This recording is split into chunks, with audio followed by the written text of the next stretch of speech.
हम सभी लोग हमेशा की तरह आज भी अपने जीवन को अच्छा बनाने के बारे में विचार करने बैठे हैं।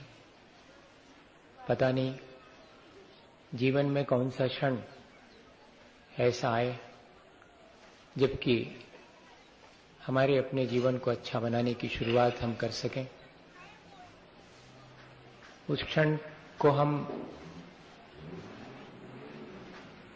पुरुषार्थ के द्वारा प्राप्त कर सकते हैं। हम सिर्फ उस क्षण का इंतजार करते रहें कि मेरे जीवन में मेरे ही जीवन को अच्छा बनाने का शुरुआत का कोई क्षण आएगा। नहीं, हमें उस क्षण को अपने जीवन में लाने के लिए अपनी चेतना को जागृत करना पड़ेगा। एक जमींदार अपने घर शाम होने पर वापस लौट रहा था। जब वो रास्ते से गुजरता था तो उसने देखा कि एक घर के सामने चबूतरे पर वृद्ध बाबा जी बैठे हैं और एक उनकी छोटी सी बेटी उनसे कह रही है कि बाबा, शाम हो गई, रात होने को है, अंधेरा घिर जाएगा, आपने अभी तक दीपक नहीं जलाया, आप कहें तो मैं दीपक जला दूं। बात बहुत छोटी सी थी, लेकिन जमींदार को ये बात सुनकर चेतना जागृत हो गई।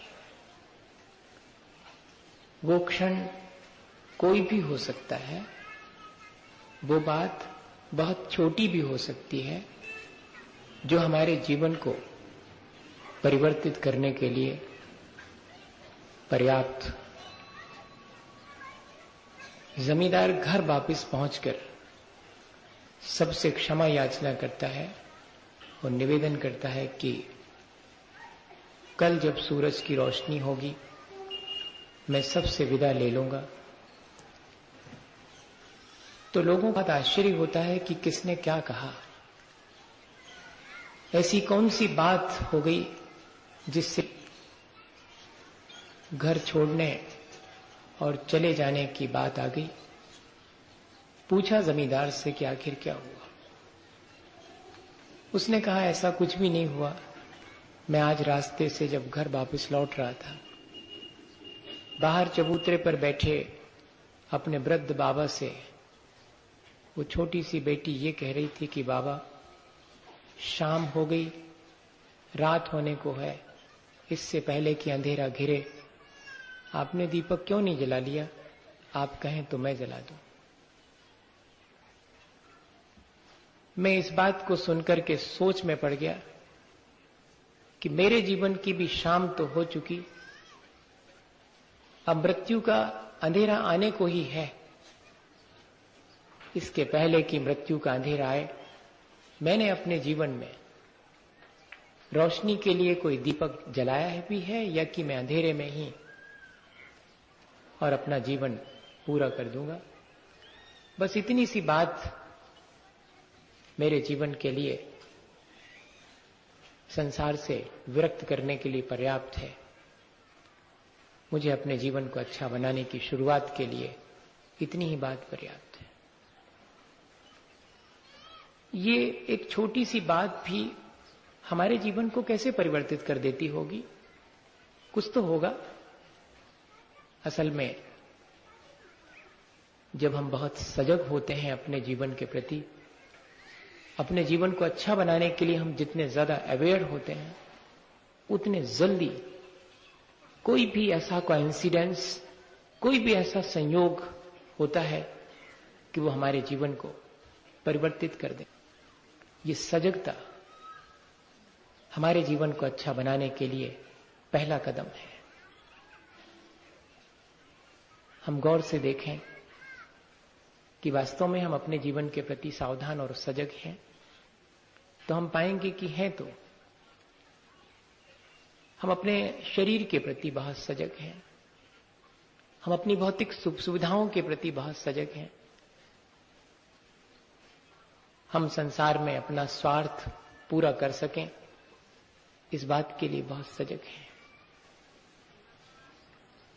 देह में कोई भी रोग शोक व्याधि हो जाती है, हम फौरन उसके उपचार के लिए तत्पर हो जाते हैं।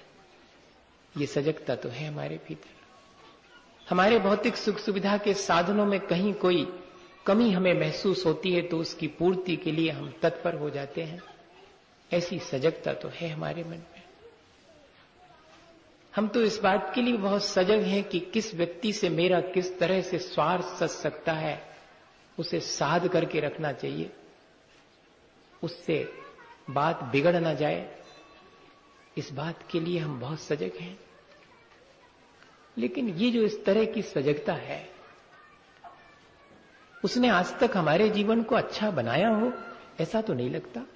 अपने जीवन के अनुभव से ही, किसी से पूछने नहीं जाना, अपने जीवन के अनुभव से ही देख लें कि इस तरह की सजगता तो हमारे जीवन में है, लेकिन इसके बावजूद भी जैसा जीवन हम जी रहे हैं उससे हम संतुष्ट नहीं हैं। हमें नहीं लगता कि हम जो जीवन जी रहे हैं उससे हमें कुछ उपलब्ध हमने किया है, हमें तो कुछ और ही चाहिए। तब फिर क्यों नहीं हम अपनी इस चाल को परिवर्तित करते हैं? तब फिर क्यों नहीं हम ये सोचते हैं कि आखिर ऐसा क्या है जिसके प्रति मुझे सजग और सावधान होना चाहिए? वो और कुछ नहीं है, अपने ही और दूसरे के कल्याण की जो सजगता है वो हमारे भीतर कमती है। चेतना के विकास के लिए, चेतना की उज्जवलता और निर्मलता के लिए हमें जितना सजग होना चाहिए उतने हम नहीं हैं। चलो ना सही, कम से कम चेतना मलिन ना हो, इस बात की सजगता तो हो सकती है।